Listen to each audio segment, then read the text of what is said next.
Dupin was the last member of a well-known family, a family which had once been rich and famous. He himself, however, was far from rich. He cared little about money. He had enough to buy the most necessary things of life and a few books. He did not trouble himself about the rest, just books. With books, he was happy.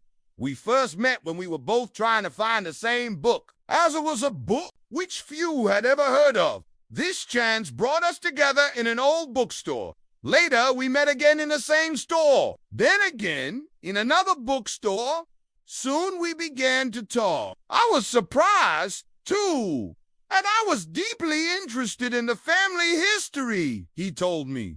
How much and how widely he had read. More important, the force of his busy mind was like a bright light in my soul. I felt that the friendship of such a man would be, for he would have, I thought, the joy of using my many riches without price. I therefore told him of my feelings toward him, and he agreed to come and live with me. Fine books, and I would have the pleasure of having someone with me, for I was not happy alone. We passed the days reading, writing, and talking. But Dupin was a lover of the night, and at night, often with only the light of the stars to show us the way, we walked the streets of Paris, sometimes talking, sometimes quiet, always thinking. I soon noticed a special reasoning power he had, an unusual reasoning power. Using it gave him great pleasure. He told me once, with a soft and quiet laugh, that most men have windows over their heart. Through these, he could see into their souls. Then he surprised me by telling what he knew about my own soul, and I found that he knew things about me that I had thought only I could possibly know. His manner at these moments was cold and distant. His eyes looked empty and far away,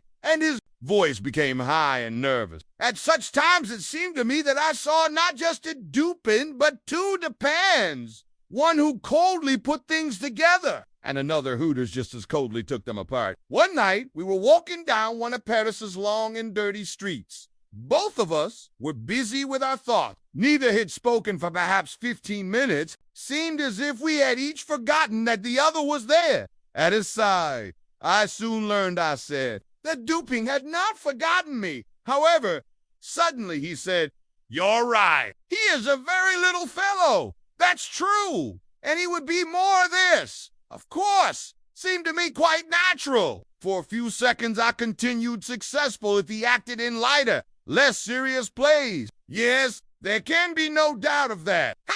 At first I saw nothing strange in this. Dupin had agreed with me. With my own here, I stopped in order to test him, to learn your thoughts, walking and thinking. But suddenly I realized that Dupin had agreed with something which was only a thought. I had not spoken a single word. I stopped walking and turned to my friend. "Dupin," I said, "Dupin, this is beyond my understanding. Could you know that I was thinking of, but tell me, in heaven's name, the method if he really did know my unspoken thoughts.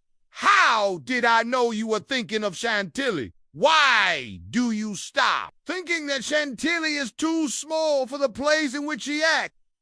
"That is indeed what I was thinking. If method there is, by which you have been able to see into my soul in this matter." "It was the fruit seller. Fruit seller. I know. No fruit seller. I mean the man who ran into you as we entered this street. It may have been 10 or 15 minutes ago, perhaps less." Yes, that's true. I remember now. A fruit seller carrying a large basket of apples on his head almost threw me down. But I don't understand why the fruit seller should make me think of Chantilly. Or, if he did, how you can know that. I will explain. Listen closely now. Let us follow your thoughts from the fruit seller to the play actor Chantilly. Though those thoughts must have gone like this: from the fruit seller to the cobblestones, from the cobblestones and from Stereotomy to Epicurus to Orion, and I thought that then to Chantilly.